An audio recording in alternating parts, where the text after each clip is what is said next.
Muy buenas tardes. El día de hoy vamos a hablar sobre un tema muy polémico en nuestro país, que polariza y divide, que es la justicia transicional restaurativa. Para entrar en materia, nos acompaña un funcionario de la Secretaría Ejecutiva de la Jurisdicción Especial para la Paz. Pablo, buenas tardes, ¿cómo estás? Buenas tardes, Víctor. Muchas gracias por este espacio. No, gracias a ti, al contrario, por facilitarnos un poco de tu tiempo para explicarnos este tema que tiene tan confundido o dividido en algunas otras ocasiones pues a los ciudadanos de este país. Bueno, Pablo, yo te quería preguntar acerca de qué es la JEP y cuál es su misión central dentro de los procesos de la justicia transicional. Claro que sí, Víctor. Mira, para hablar de la JEP y para entender un poco de qué se trata todo este tema, tenemos que remontarnos, ¿sí?, al proceso que se surtió entre el Estado colombiano y la antigua guerrilla de las FARC-EP. Recuerda que en nuestro país hubo un proceso de paz que finalizó en el año 2016 con la firma de un acuerdo de paz. Como tú sabes, y como bien lo has mencionado, este es un tema polémico. Recordemos que en octubre de ese año, del 2016, se convocó a un referéndum para aprobar este proceso de paz entre las comunidades, entre la sociedad colombiana, y ganó el no. Es una cosa increíble en nuestro país, pero la mayoría de los colombianos en ese momento, a través de ese mecanismo de consulta, manifestaron que no estaban de acuerdo con la forma en la que se estaba acordando ese proceso o esa negociación con la guerrilla de las FARC. Entonces, el gobierno colombiano decidió en ese momento estructurar nuevamente el acuerdo, hacerle unos ajustes al acuerdo, atender un poco las recomendaciones que se hicieron en ese momento a través de esas preguntas del referendo y haciendo un proceso de consulta con las diferentes fuerzas de nuestro país, con los partidos políticos y con diferentes organizaciones sociales, se ajustó el nuevo acuerdo. Y se tuvo finalmente ya un acuerdo de paz que fue refrendado por el Congreso de Colombia, ¿sí?, y que se firmó ya como parte final aquí en Bogotá en el Teatro Colón, que ese es el acuerdo final de paz que tenemos en este país. Y ese acuerdo se suscribió ante las Naciones Unidas y es un acuerdo que ha sido presentado también ante la justicia internacional y ante la comunidad internacional y que en este momento, digamos, tiene plena vigencia en nuestra Carta Democrática, en nuestra Constitución Política. Entonces, como fruto de ese acuerdo de paz, aparece algo que en nuestro país no existía, que es algo nuevo, que se llama el Sistema Integral de Verdad, de Justicia, de Reparación y de Garantías de No Repetición. Ese sistema está conformado por tres entidades nuevas que aparecen en Colombia desde el año 2016, como tú lo mencionaste. Sí, claro. Entonces, aparece la Comisión para el Esclarecimiento de la Verdad, aparece la Unidad de Búsqueda para las personas dadas por desaparecidas y aparece la Jurisdicción Especial para la Paz. Tengo entendido que la Comisión de la Verdad ya cumplió su ciclo y que todavía las únicas que quedan vigentes son la jurisdicción y la unidad de búsqueda. De acuerdo, es correcto. Entonces, la Comisión para la Verdad estuvo conformada por unos magistrados o por unos titulares, digamos, unas personas que asumieron esa investigación y que recogieron testimonios de las víctimas, de las comunidades, también de los victimarios, y eran unas, digamos, declaraciones que se daban de manera voluntaria y que buscaban principalmente aportar a la verdad de lo que ocurrió en el conflicto armado en nuestro país.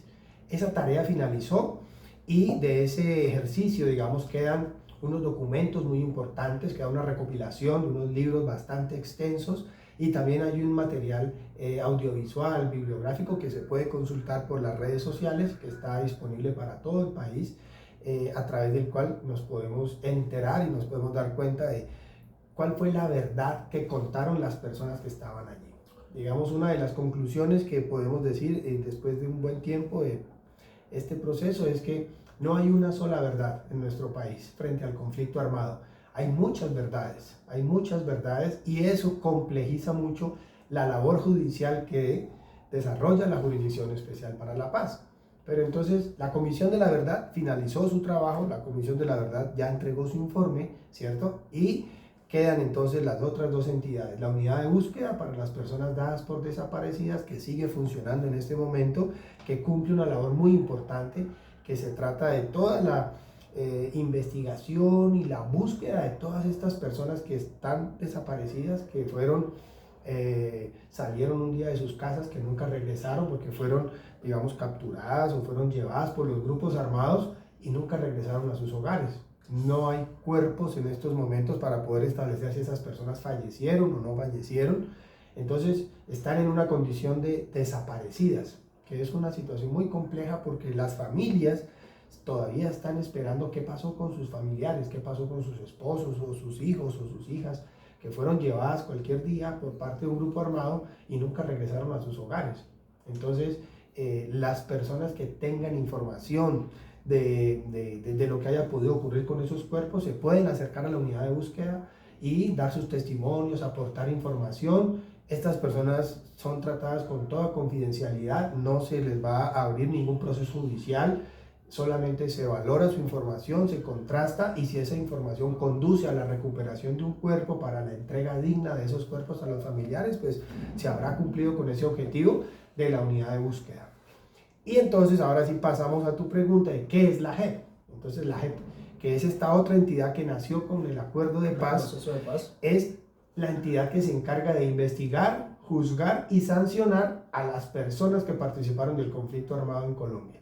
Entonces, en la Jurisdicción Especial para la Paz, a diferencia de la Comisión de la Verdad y la Unidad de Búsqueda, las personas que comparecen ante la Jurisdicción Especial para la Paz sí lo hacen en el marco de un proceso judicial.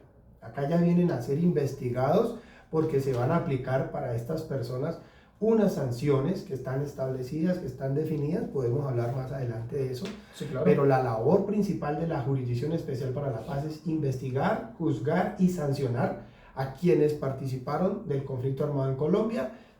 Por supuesto, es todas las personas que pertenecieron a la guerrilla de las FARC-EP, ¿cierto? También a los agentes del Estado de la Fuerza Pública que participó en ese conflicto y también a los terceros civiles, personas que no pertenecían a ningún grupo armado, pero que también contribuyeron o pudieron haber participado en el conflicto armado. Entonces la JEP los investiga, los juzga y los sanciona.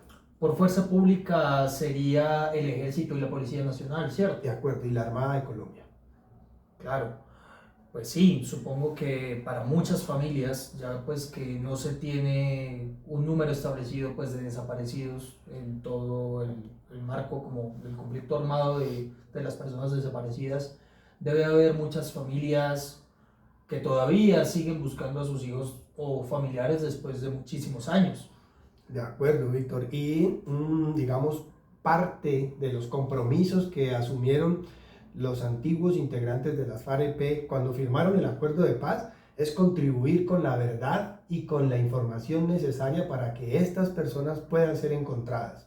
Entonces hace parte de sus compromisos con la verdad y con el reconocimiento de sus, digamos, de todos los delitos que fueron cometidos, el reconocimiento de su responsabilidad, que ellos aporten esa información y que se pueda recuperar estos cuerpos y hacer las entregas dignas a las familias. Eso hace parte de los compromisos que quedaron en el acuerdo de paz. Y esos temas también, la magistratura, los jueces que conforman la Jurisdicción Especial para la Paz y el Tribunal para la Paz, los tienen muy en cuenta en el momento de poder convalidar, digamos, como todo lo que va a ser las sanciones para estas personas. Denso hasta cierto punto ya pues que todavía el dolor en muchas familias pues sigue vivo y pues de cierta manera también la verdad sana y pues más en un país como Colombia que ha estado bajo el conflicto por más de 50 años. Pero entonces yo tengo otra pregunta. ¿Cuál vendría siendo el rol de la JEP en la garantía de los derechos de las víctimas? ¿Podrías hablarme un poco de eso? Sí, muy importante, Víctor. La Jurisdicción Especial para la Paz y el sistema integral que se conformó con la firma del acuerdo ha puesto en el centro del interés de todo este proceso a las víctimas. Es precisamente por las víctimas por las que se genera, digamos, todo este esfuerzo del Estado para poder contribuir a la verdad, a la reparación y a la no repetición. Digamos que son tres conceptos importantes que contribuyen a la restauración y digamos como a reconciliar y a reconstruir el tejido social que se rompió y que se fracturó con la guerra en nuestro país. Entonces hablamos de la verdad, porque muchas personas ni siquiera están esperando una retribución económica, ni siquiera están esperando que les paguen porque les hicieron daño o porque sufrieron una afectación por algún agente del Estado, no. Lo que la gente muchas nos hemos dado cuenta en la JEP con el contacto que tenemos con las víctimas es que ellos esperan que se les diga la verdad, qué fue lo que pasó con su familiar, por qué se tomaron esas decisiones, por qué se actuó de esa manera, ¿sí? Porque la verdad, como lo decías ahorita, la verdad repara, la verdad sana mucho. Entonces, ese es un elemento central a través del cual el sistema de la investigación que se desarrolla en la Jurisdicción Especial para la Paz ha establecido unos mecanismos y unos encuentros o unos espacios de diálogo, ¿cierto?, que son a través de un modelo de justicia restaurativa a través del cual se puede acercar a las víctimas y a los victimarios de una parte o de otra para que ellos puedan conversar y puedan contarle a las víctimas qué fue lo que pasó, en qué circunstancias se dieron todos esos hechos tan dolorosos y las personas puedan encontrar allí la verdad de lo que ocurrió en los hechos, la verdad. Luego viene el otro elemento, ¿cierto?, que es la reparación o la restauración, ¿sí? Entonces, en ese elemento, la Jurisdicción Especial para la Paz contribuye, digamos, de muchas maneras a través del sistema de justicia restaurativa. Hay un sistema dentro de la JEP que habla de la justicia restaurativa, a través del cual se espera que los comparecientes contribuyan con trabajo, con, digamos, con mucho trabajo social comunitario, podríamos decir, que eso es lo que hablamos más adelante, tal vez de las sanciones propias que deben cumplir los comparecientes, para que en los territorios donde ellos cometieron esos delitos se puedan generar escenarios de reconciliación, donde podamos poder, al servicio de las comunidades, el trabajo de los comparecientes en temas de infraestructura, en temas de memoria y de reparación simbólica, en temas de acción contra minas, en temas de medio ambiente y naturaleza, para que los comparecientes ante la JEP contribuyan a esa restauración en esos territorios, ¿sí?, como un aporte a la reparación de las víctimas. Y finalmente, un tema de garantías de no repetición, que es muy importante ese elemento porque, digamos, no podríamos firmar un proceso de paz, no tendríamos un acuerdo de paz para seguir repitiendo esos ciclos de violencia en nuestro país. Como tú dijiste, llevamos más de 50 años en este conflicto en nuestro país y con este grupo armado con el que se firmó ese acuerdo, hay un compromiso para no volver a repetir esos hechos de violencia. Entonces los comparecientes se comprometen a unas garantías de no repetición, de que esos hechos tan dolorosos que ya ocurrieron no se van a volver a repetir y que ellos van a hacer todo lo que esté a su alcance y van a poner a disposición de la sociedad de nuestro país todo lo que ellos puedan para que esos hechos no vuelvan a ocurrir. Entonces, verdad, reparación y garantías de no repetición. Ese es, digamos, el aporte que se hace desde la Jurisdicción Especial para la Paz, desde este sistema de justicia para las víctimas, que es como el centro de todo. Cuando tú dices sobre el tejido social, de cierta manera las acciones que hacen este tipo de entidades es para reparar un poco el abandono del Estado hacia las comunidades, pues donde el Estado no tiene presencia, ya sea en servicios públicos o en temas pues como de presencia armada, pues para cuidar a las comunidades o pues el territorio nacional, bien dicho. Sí, muchos de los factores de violencia en nuestro país obedecen precisamente al abandono del Estado, a estas condiciones de vulnerabilidad que existen en los territorios donde no hay oportunidades para los jóvenes, donde, digamos, las mismas vías de acceso no permiten una comercialización adecuada de los productos que sacan los campesinos de nuestro país, las comunicaciones son inexistentes o muy carentes. Entonces, todos esos factores, todas esas condiciones de vulnerabilidad afectan directamente y permiten que haya estos fenómenos de violencia en los territorios. Entonces, un poco lo que se espera con este modelo de justicia es que en vez de meter a estas personas a la cárcel, que eso es algo que es muy polémico, que mucha gente espera, es que a estas personas las metan a la cárcel y los quieren ver es en la cárcel, allá pudriéndose en la cárcel, como lo han expresado en muchas ocasiones.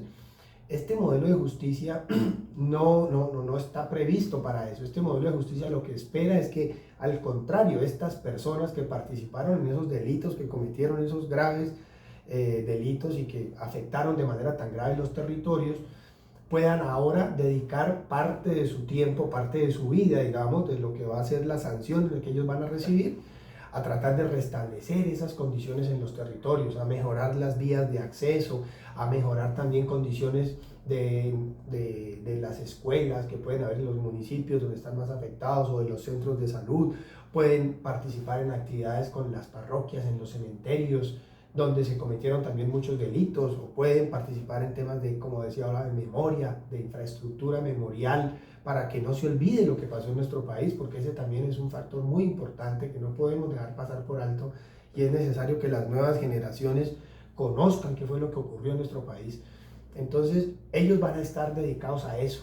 ¿Sí? Creemos que es más efectivo, que es más positivo que estas personas dediquen su tiempo a ese tipo de actividades, que meterlos en una cárcel y que salgan dentro de 15, 20 años y, digamos, la sociedad se quedó sin conocer la verdad, la sociedad se quedó sin conocer el paradero de sus familiares que siguen desaparecidos, y que las condiciones en los territorios siguen siendo las mismas. Entonces, sí esperamos que a través de este modelo de justicia se pueda contribuir a restablecer un poco, a recomponer el tejido social en los territorios.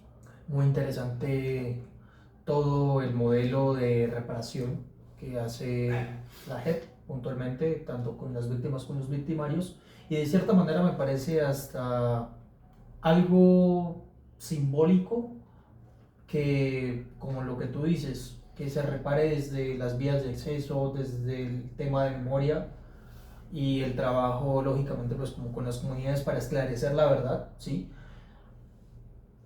Porque de cierta manera es como una segunda oportunidad que se le da a las personas para ver si se puede transformar la sociedad colombiana y si algún día Colombia podría llegar a ser un territorio de paz en su totalidad.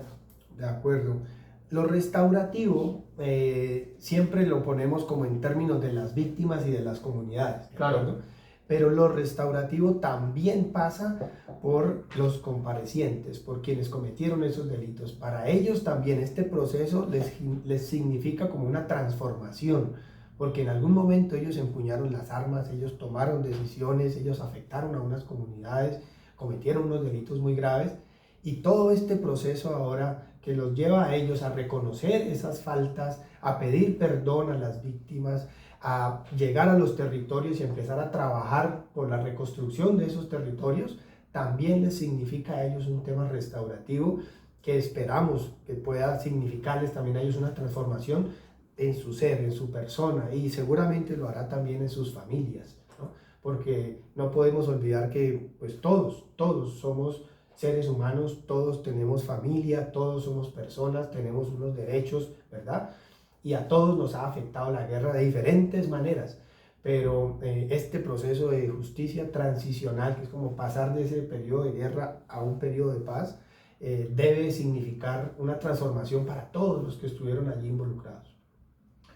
De cierta manera, hasta también, quizás nosotros porque vivimos en las ciudades, no nos damos como muy como a la tarea de saber cómo que pasa en otras regiones del país, pues como en otras regiones que sí están más afectadas ahorita por el conflicto armado, como el Caquetá, partes de Antioquia, el Cauca, por no decir. Y yo siento que también, no, o sea, más que una responsabilidad como persona, es algo como sociedad que todos tendríamos que estar como informados y prestarle más atención a las obras que hacen este tipo de entidades públicas para la reparación de las comunidades. Y bueno, Ben, yo te quiero preguntar otra pregunta relacionada con el tema. ¿En qué consiste el enfoque de la justicia restaurativa de la JEP? ¿Y cuál es el propósito de las sanciones propias que se aplican, ¿sí? Por la parte de la magistratura hacia los victimarios, ¿sí?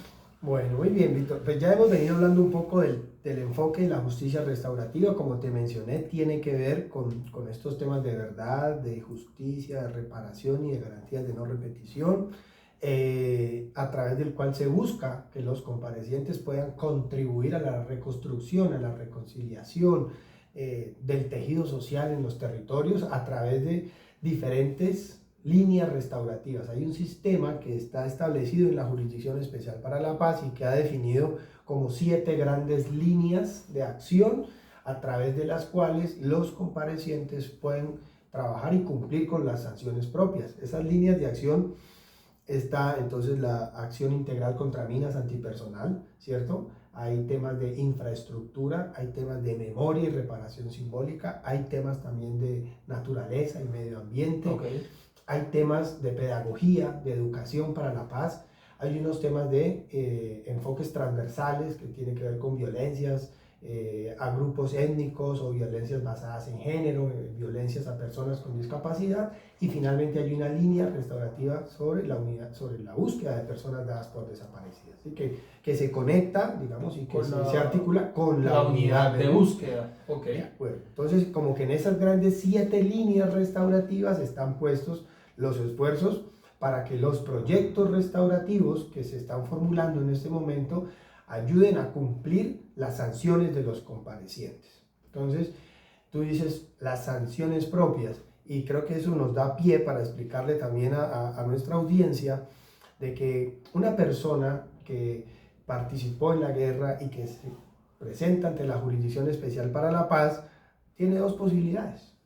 Esa persona puede decir: yo reconozco mi falta y que estoy dispuesto a contribuir con la verdad y a reconocer mi responsabilidad.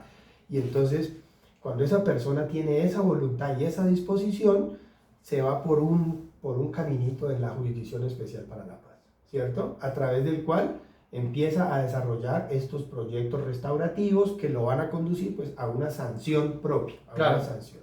Pero hay otra posibilidad. La persona puede decir: no, yo no reconozco ese tipo de cosas, yo no hice eso, yo no soy culpable, yo no tuve nada que ver, ¿cierto? Y en ese caso, esa persona se va por otro caminito en la jurisdicción que lo va a enfrentar como a un juicio a través del cual se tiene que demostrar si esa persona está diciendo la verdad, y si esa persona efectivamente no tuvo nada que ver, pues inmediatamente será exonerada y queda libre y no tiene ningún problema. Pero si en ese proceso, si en ese juicio se demuestra que esa persona sí tuvo responsabilidad, que sí participó, que sí cometió esos delitos, esa persona se va para la cárcel. Tiene 20 años de prisión, 20 años de cárcel.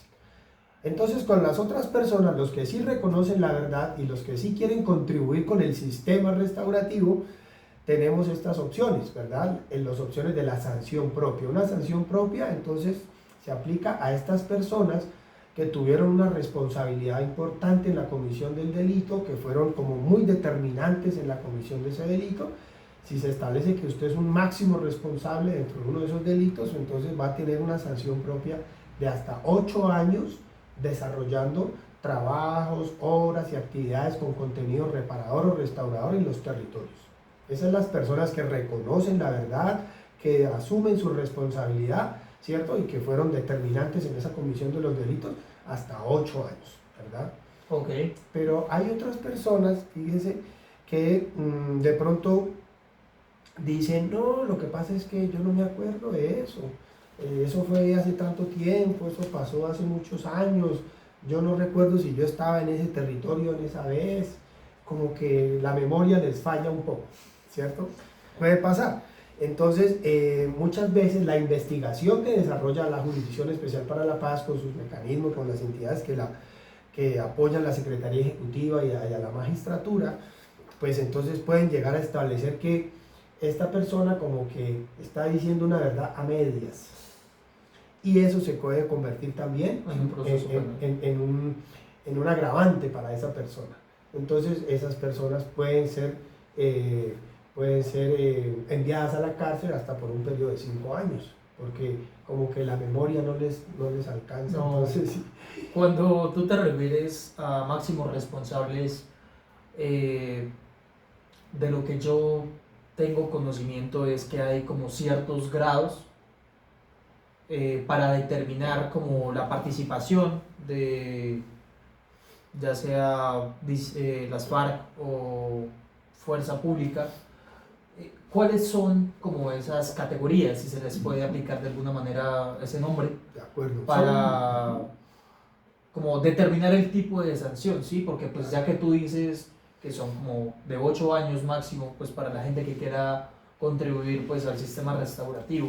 De acuerdo. ¿Sí? Son dos categorías. Entonces, máximo responsable es la categoría que se refiere a aquellas personas que fueron determinantes en la comisión de ese delito, que fueron, digamos, quienes dieron las órdenes, quienes inventaron, digamos, como esa metodología de cometer esos delitos, fueron las personas que, digamos, como que generaron todo ese proceso. Las cabecillas, se pueden ser. Muchas veces eran altos mandos, otras veces no eran altos mandos, eran mandos medios en los diferentes grupos armados que estaban hablando acá, que hablábamos, o bien sea de las fuerzas de la guerrilla, o bien de la fuerza pública. No siempre el máximo responsable era el comandante, el coronel, el mayor, el general, no siempre eran ellos, pero sí eran las personas que su participación en el delito era determinante para que se cometiera ese delito, ¿sí? Que eran como los organizadores del tema. Esos son los máximos responsables. Y la otra categoría es los partícipes no determinantes. Entonces son personas que participaron o que estuvieron en la comisión del delito, pero que no eran, digamos, los más importantes en el proceso. Entonces, esto lo podemos entender con un ejemplo, digamos, en algunos de los testimonios que sucedieron con ocasión, por ejemplo, de la ocurrencia de los falsos positivos, de los mal llamados falsos positivos, había unas personas que eran los que reclutaban a las personas en las ciudades, ¿cierto? Se acercaban en unos parques o en los terminales, como ocurrió en Medellín, y engañaban a las personas, engañaban a las víctimas, les ofrecían unos trabajos que eran unas falsas promesas de trabajo, se los llevaban hasta ciertos lugares, hasta el Urabá antioqueño, y por allá ya los entregaban a otra unidad militar, y esa otra unidad militar los metía a la selva, les colocaban unos uniformes, les colocaban unas botas, unos fusiles, y los asesinaban y los hacían creer que había sido en unas bajas en combate, ¿sí? Claro. Pero en medio de todo ese proceso había una persona que daba las órdenes, había otra persona que llevaba a la persona engañada, había otra persona que estaba cuidando los perímetros alrededor, había una persona que lo mataba, que era el que disparaba, ¿cierto? Fíjate que los niveles de participación son diferentes. Entonces ahí es cuando, a través de la investigación que hace la jurisdicción, se establece cuáles eran los determinantes, las personas que eran como los máximos responsables, ¿cierto? Los que daban la orden, los que mandaban a ejecutar ese tipo de cosas, y los otros que participaban como en esas labores como de apoyo a esa tarea. Entonces ahí se puede establecer quiénes eran los máximos, quiénes eran los participantes no determinantes. Los partícipes no determinantes. Ahora, para estos partícipes no determinantes, las sanciones pueden ser entre 2, 3 o 5 años, ¿cierto? Haciendo también trabajos y obras con contenido reparador o restaurador. Uy, mucha falta como de quizás sensibilidad o de oportunidades, que por esto es como lo que se presentan este tipo de cosas, pero de cierta manera ya hay como cierta claridad, y pues más también con ese tema de los falsos positivos, que es un tema tan sensible para este país, ya que pues hay colectivos grandes cerca acá de Bogotá o a nivel nacional. El más cercano de Bogotá, por lo que tengo entendido, son las Madres de Soacha, ¿sí? O o personas en el Cauca o en Caquetá, ¿sí? O por allá en las partes de Dabeipar, que todavía buscan como ese tipo de claridad de lo sucedido. Yo te quiero preguntar a ti, y ya con esta pregunta cerramos la entrevista. Para ti, que estás dentro de la Secretaría Ejecutiva, ¿cuál ha sido el proyecto que tú crees que ha de alguna manera determinado como un impacto en una comunidad, ¿sí? Recientemente Sí, bueno, mira, esto es muy nuevo en nuestro país. Digamos, este modelo de justicia no existe en ninguna otra parte del mundo, ¿verdad? Es un modelo absolutamente novedoso porque estamos investigando y estamos sancionando crímenes de guerra y crímenes de lesa humanidad. Hay otros modelos en el mundo que también aplican el modelo de justicia transicional restaurativa, ¿cierto? La justicia restaurativa y la justicia transicional en otras partes del mundo se aplican, pero para delitos menores, para delitos, digamos, menos graves. Lo que hemos hecho y la decisión que tomó el gobierno de Colombia, el Estado colombiano, y en el marco de este proceso de paz fue investigar los más graves crímenes de lesa humanidad y crímenes de guerra que se cometieron en el conflicto armado en Colombia. Entonces, eso para decirte que esto es completamente novedoso y los proyectos de, digamos, de restauración que se están proponiendo también son completamente novedosos. Eso es un modelo que no existe en Colombia, eso no ha pasado antes en ninguna otra parte, ni aquí, ni en ninguna otra parte del mundo. Entonces todo tiene que ser puesto a prueba, todo lo tenemos que ir ensayando, todo lo tenemos, y de cada experiencia tendremos que ir aprendiendo un poco más, ¿de acuerdo? Inicialmente, el año pasado, cuando se empieza con los proyectos restaurativos exploratorios, empezaron con 3 proyectos en nuestro país, y eran unos pilotos para aprender. Vamos a ver esto cómo sale y cómo lo podemos mejorar. Entonces se generó un proyecto en la línea restaurativa de acción integral contra minas en Antioquia. Se generó otro proyecto en la línea restaurativa de medio ambiente, naturaleza y territorio aquí en Bogotá. Y se generó otro proyecto en la línea de macrovictimización y afectaciones a los grupos étnicos que se viene todavía desarrollando, todavía no ha terminado. Está en Nariño, con el pueblo Aguá, con los indígenas del pueblo Aguá. Esos 3 primeros proyectos pilotos nos permitieron darnos cuenta de muchas cosas, pero entre ellas y de lo más importante es que las víctimas que estaban en esos territorios tenían la oportunidad, a través de estos encuentros dialógicos restaurativos que se programan y que se van preparando a las comunidades y a las víctimas y asimismo a los comparecientes, se van preparando poco a poco para que al final tengan ellos un encuentro, una reunión. Y en esos espacios, cuando las personas pueden hablar con quienes fueron sus victimarios, quienes estuvieron en sus territorios y les causaron tanto daño, es allí cuando aflora la verdad, ¿cierto? Es allí cuando las personas le pueden hacer esas preguntas directas a estas personas que cometieron esos delitos y decirles: ustedes por qué hicieron esto, ustedes por qué se aliaron con estos otros, ustedes por qué, mire cómo me dejaron a mí, que era una de las preguntas, la intervención de una persona que sufrió las heridas de las minas antipersonal y perdió su pierna, perdió una parte de sus brazos, sus dedos. Y decía: mire cómo me dejaron a mí, y ustedes instalaron esas minas acá en el territorio, y ustedes estaban, que era para defender al pueblo. Yo no tenía nada que ver con la guerra y miren lo que me pasó. ¿Qué explicación me dan ustedes a esto? Y entonces estas personas que estaban ahí tenían que responder y ellos contestaban y les decían, ¿cierto? Y les pedían perdón y les pedían disculpas. Y digamos, no hay nada que le pueda devolver una pierna a una persona, no hay nada que le pueda devolver la mano a una persona, ¿verdad? O no hay nada que le pueda devolver el hijo muerto a una madre, a una familia, claro, ¿verdad? Esas cosas son completamente irreparables. Pero el hecho de tener a las víctimas y a los victimarios allí conversando, ya ese escenario de la verdad, ese escenario de poder recibir un perdón de la otra parte, de poder pedir y ofrecer también un perdón a estas personas, hace que el tema vaya sanando, que esas heridas se vayan cerrando un poco a poco, ¿sí? Porque quedan las heridas del corazón, que son las heridas más difíciles de cerrar, ¿verdad? Y eso es lo que este modelo de justicia restaurativa propone. Entonces, este proyecto, por ejemplo, de la acción contra minas allá en Naveiga, fue promoviendo esos escenarios, esos encuentros restaurativos entre las víctimas, los victimarios, y al final se dio algo muy bonito, algo muy interesante que ha sido de mucho impacto para ellos, y es que los campesinos, las víctimas de ese territorio, todos tienen una finca, todos tienen un cultivo, todos tienen unas vaquitas, ¿cierto? Tienen algo de cacao. Entonces ellos permitieron que los comparecientes fueran hasta sus fincas a ayudarles a construir o a mejorar esos cultivos o esos pequeños proyectos productivos que ellos tenían en el territorio. Con la ayuda de la cooperación internacional se aportó un recurso, digamos, muy simbólico, muy simbólico, digámoslo así. No era muchísimo dinero, era un recurso muy simbólico, pero que ayudó a estas víctimas, ¿cierto?, a mejorar un poco esos proyectos productivos que ellos ya tenían.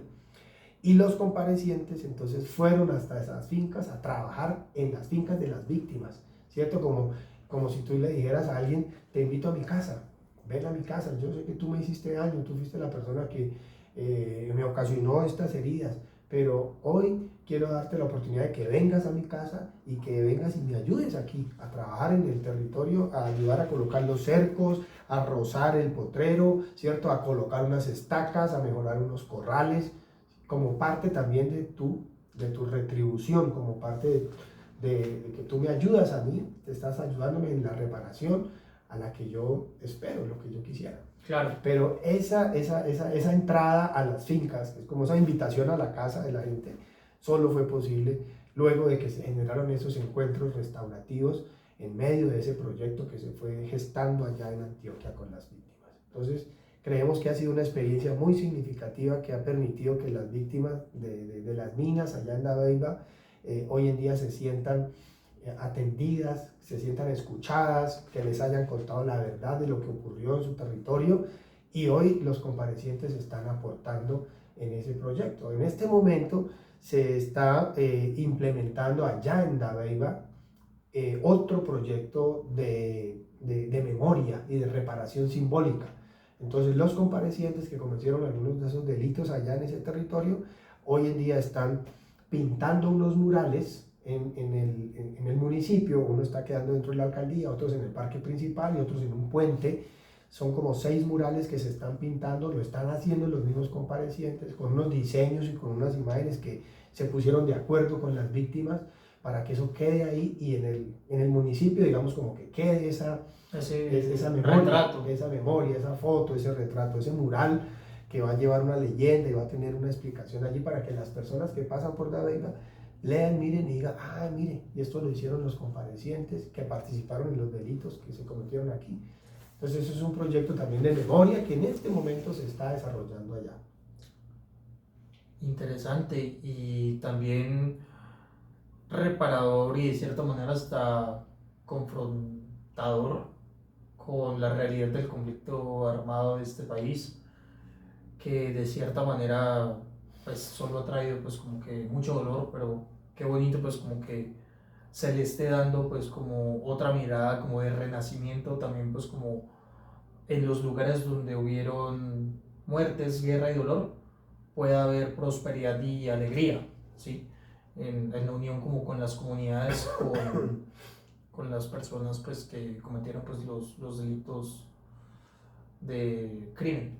De acuerdo, en su sí. momento. Esa es un poco la idea, que en esos lugares donde hubo tanto dolor, ahora, digamos, haya una semillita de reconciliación, ¿sí? Una semillita de reconciliación. El perdón, que es algo tan personal, algo tan privado, cada víctima lo tendrá que ir elaborando poco a poco, ¿sí? Pero para llegar allá tendremos que reconciliarnos, y estos proyectos, este modelo de justicia y esos proyectos restaurativos le aportan a eso, a la reconciliación, a que nos podamos ir reconciliando entre todos poco a poco, con una actividad de memoria, con una actividad de infraestructura, con una actividad de educación, con una actividad de limpieza de campos minados, en fin, diferentes cosas que se pueden hacer en los territorios para aportarle a la reconciliación.